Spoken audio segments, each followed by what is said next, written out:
It's time for DJ Rocky's Secret Files. Sundalo ang asawa ko. Paglilingkod sa bayan ang inuuna niya. At wala naman akong magagawa doon. Bakit ba naman kasi yung taong sobrang mahal mo biglang kukunin sa'yo? Yung tipong wala kang magagawa, wala kang masasabi kasi iniwan ka na niya. Magandang hapon sa'yo, DJ Rocky. At sa mga tagapakinig ninyo. Hindi naman sa pagmamayabang ha, pero I always listen to every life story na binabasa mo. So itago mo ako sa pangalang Ayi. I'm 30 years old at kasalukuyang namumuhay ng tahimik dito sa Bacolod kasama ang anak ko. Dati akong isang sekretarya ng isang abogado.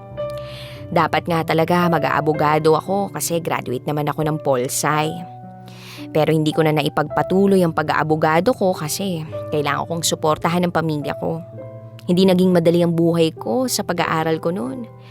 Kasi hindi ako suportado ng nanay at tatay ko.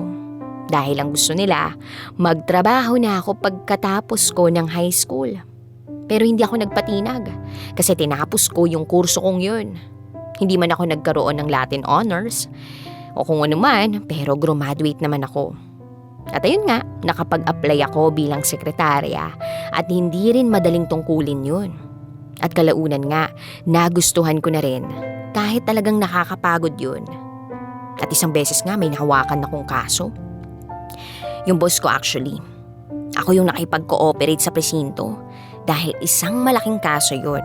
Kaya ako yung pumunta sa presinto para kuhanan ng ibang statement yung mga pulis. Tungkol dun sa kaso nga na hinahawakan ng boss ko. And then I encountered this man named Ven. Militar siya at nakakabwisit na militar to be exact. Oo nga, at gwapo pero isang siraulo naman at loko-loko. Na-encounter ko siya sa isang checkpoint. Ikaw ba talaga to, ma'am? Tanong nito sa akin nang ipakita ko ang ID ko. Aba sir, parang may balak ka pa yatang palitan yung mukha ko ah. Alam ko namang hindi ako maganda pero konting pakikisama naman ho. Sagot ko rito. Pero tumawa lang to. Tapos lumabas yung dimple nito sa kanang pisngi na mas lalo yatang nakapagpagwapo. E di, siya na. Ako na yung tsaka. I'm Ven. Nice to meet you, Miss Ayina. Ganun-ganun na lang yung pagkasabi niya sa akin. Ang gwapo ng pagbanggit niya sa pangalan ko pero kunwari, wala talaga akong naramdaman. Etcha sera ang lola ninyo. So a day after that, we regularly see each other at ang baliw na yun ang dahilan ng lagi kong pagkabismo dahil wala itong ginawa kundi asarin ako. And then one time he asked me if it's okay to me if we go for a date. Kaya umuo na ako. Kasi type ko talaga siya eh. Kasi hindi lang siya gwapo, talagang magalang at mabait din.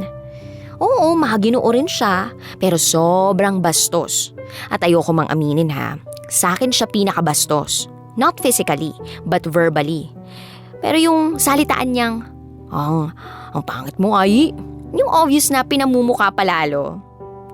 Well, almost 6 months din siya nanligaw sa akin at sinagot ko siya after that. Hindi ko alam kung bakit ako tumagal ng ganun. Pero yung relationship namin nagtagal ng 1 year and a half bago ako ayain ng loko na magpakasal na sa kanya. Eh sino ba namang gaga ang aayaw sa kanya, diba? Hindi madaling kalaban ng trabaho niya nga lang. Oo, aaminado ako. May mga time na nagagalit na ako sa kanya tungkol doon kasi lagi na lang yung trabaho niya ang nauuna sa lahat. Ang paglilingkod sa bayan ang inuuna niya. At wala naman ako magagawa doon. But a day before our first anniversary as husband and wife, it shattered me. Nasawi ang asawa ko sa enkwentro ng grupo nila. Alam ng utak ko pero ayaw tanggapin ng puso ko. First anniversary? And then bangkay ng uuwi yung asawa ko? Ano yun, naglolokohan ba kami? Not a good joke, right? Pero wala na talaga siya eh. Bangkay ng umuwi sa amin. Ang sakit. Ang sakit-sakit nun. While I'm sitting in the funeral chapel, his friend approached me. Sabi ni Bok, ibigay ko raw sa'yo to kung masasawi siya sa misyon namin. Pasensya ka na, wala akong nagawa ay. Sabi ni Benedict, best friend ni Vin na best man niya sa kasal namin. He gave me a baby pink box. May bahid pa nga ng dugo eh.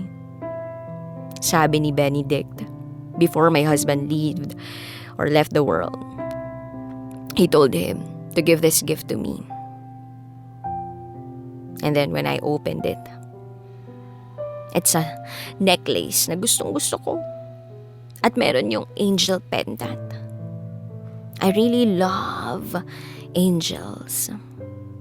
And Benedict told me to visit my email. Tapos nakita ko yung message that he sent me. Binasa ko yun. And every word in that message kills me. Hoy, Ayi ko. Alam mong mahal na mahal kita, di ba? Malapit na yung anniversary natin. Ano ba handa natin? Mahal na mahal kita. God knows how much I wish to come home with you every day. I really do love the thought that every day I see you in our house taking care of our future babies. Mahal na mahal kita. Sana kung maiiwan man kita mag-isa, wag na wag kang titigil magmahal ng iba. Dahil lang sa akin na iniwan ka, kung sakali man. Alam ko sa sarili ko baka one of these days masawi ako at maiwan kitang mag-isa. At alam ko sa sarili ko na handa ako para doon. Kapatid ng kamatayan ang propesyong pinili ko. At alam ko na hindi mo ako ipagpapalit sa ibang lalaki. Hindi ka mamahalin ng katulad na pagmamahal ko sa'yo. I know you do well. And please let your heart find another one if I leave you. And I'm sorry if I always take care of you. Or sometimes, I take you for granted. Please take care of yourself as always. And you deserve to be happy. Ganun na ganun ang sulat niya sa akin, kaya sobra yung pag-iyak ko. Dahil para akong sinasakal at sinasaksak ng mga oras na yun. Ayoko magbitawan ng kamay ni Vin nung inilibing na siya, but I need to. Because he really needs to rest. So I did. Kahit sobrang sakit. Then few days after nang mailibing siya, I found out that I'm pregnant. It's really a miracle kasi meron akong polycystic ovarian syndrome or PCOS na akala namin ni Vin hindi na kami magkakaanak pa. But then, this baby came into my life. I mean, our lives. My baby is a miracle to me. Hindi madali ang pinagdaanan ko sa pagbubuntis sa kanya. Pero kaya kong itaya lahat. Mabuhay lang siya. And so it happened. I gave birth to a healthy baby boy that I named Xavier Vincent. Yun yung choice ni Vin sa pagpapangalan sa anak namin. I named it after him. Hindi madali ang naging buhay ko sa mahigit 5 taon na wala ang asawa ko. Well, Xavier is 5 years old now at masaya ako na kamukhang kamukha niya ang papa niya.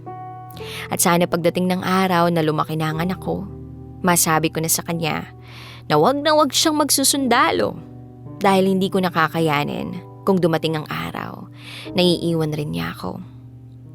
Dito ko natatapusin ang kwento ko, DJ Rocky. More power at sana kapulutan ng aral ng karamihan ng kwento ko. Maraming salamat. Muli, ako si Ai at ito ang aking secret file. Always your number one SM radio station. Love Radio. Kabisyo, nakarelate ka ba sa secret file na binasa ko? Kung nakarelate ka, mag-subscribe ka na dito sa aming YouTube channel at pindutin mo na rin ang notification bell para updated ka sa mga susunod na episodes ng DJ Rocky Secret File.